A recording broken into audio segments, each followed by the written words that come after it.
रूस के S-400 का कमाल, यूक्रेन की लंबी दूरी के मिसाइल हमलों को किया नाकाम, जेलेंस्की का दांव पुतिन के आगे फेल। अमेरिका के राष्ट्रपति जो बाइडेन ने यूक्रेन को रूस पर लंबी दूरी की मिसाइलों से हमले की इजाजत दे दी है। इसके बाद से रूस और यूक्रेन का युद्ध बढ़ने लगा है। यूक्रेन ने पहली बार रूस के ब्रांस्क क्षेत्र में सेना की फैसिलिटी पर हमले के लिए इसका इस्तेमाल किया, लेकिन S-400 ने इसे रोक दिया। अमेरिकी राष्ट्रपति जो बाइडेन ने यूक्रेन को लंबी दूरी की मिसाइलों से रूस के अंदर तक हमले करने की इजाजत दी थी। इस मंजूरी के बाद यूक्रेन ने रूस के ब्रांस्क क्षेत्र में सेना की एक फैसिलिटी को निशाना बनाने के लिए इसका इस्तेमाल किया। रूस ने मंगलवार को कहा कि 6 अमेरिकी निर्मित ATACMS मिसाइलों से यूक्रेन ने हमला किया। उनमें से 5 को उसने अपने S-400 एयर डिफेंस सिस्टम और पेंटासिर मिसाइल सिस्टम से तबाह कर दिया। एक मिसाइल क्षतिग्रस्त हो गई, जिसका मलबा क्षेत्र में गिरा। द गार्जियन ने रूसी सरकार के मीडिया तास की रिपोर्ट के हवाले से कहा कि मलबा ब्रांस्क क्षेत्र में एक मिलिट्री फैसिलिटी पर गिरा और इससे छोटी आग लग गई।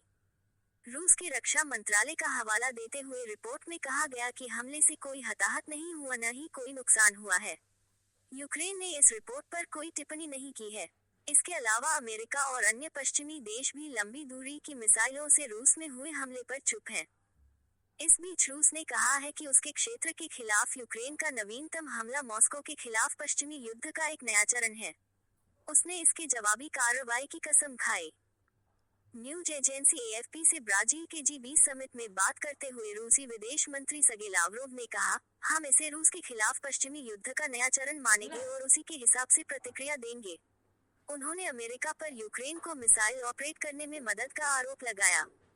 बाइडेन प्रशासन ने यूक्रेन को रूस के कुछ क्षेत्र में हमले के लिए लंबी दूरी की मिसाइलों के इस्तेमाल की इजाजत दी है। लंबे समय से यूक्रेन लंबी दूरी की मिसाइलों के इस्तेमाल की इजाजत मांग रहा था। रूस के कुछ इलाके पर यूक्रेन ने कब्जा कर लिया है। रूस इसे फिर से हासिल करने के लिए उत्तर कोरिया की मदद ले रहा है। यूक्रेन की न्यूज एजेंसी RBC ने एक सूत्र के हवाले से कहा कि पहली बार यूक्रेनी सेना ने ATACMS के इस्तेमाल से रूसी क्षेत्र में हमला किया है।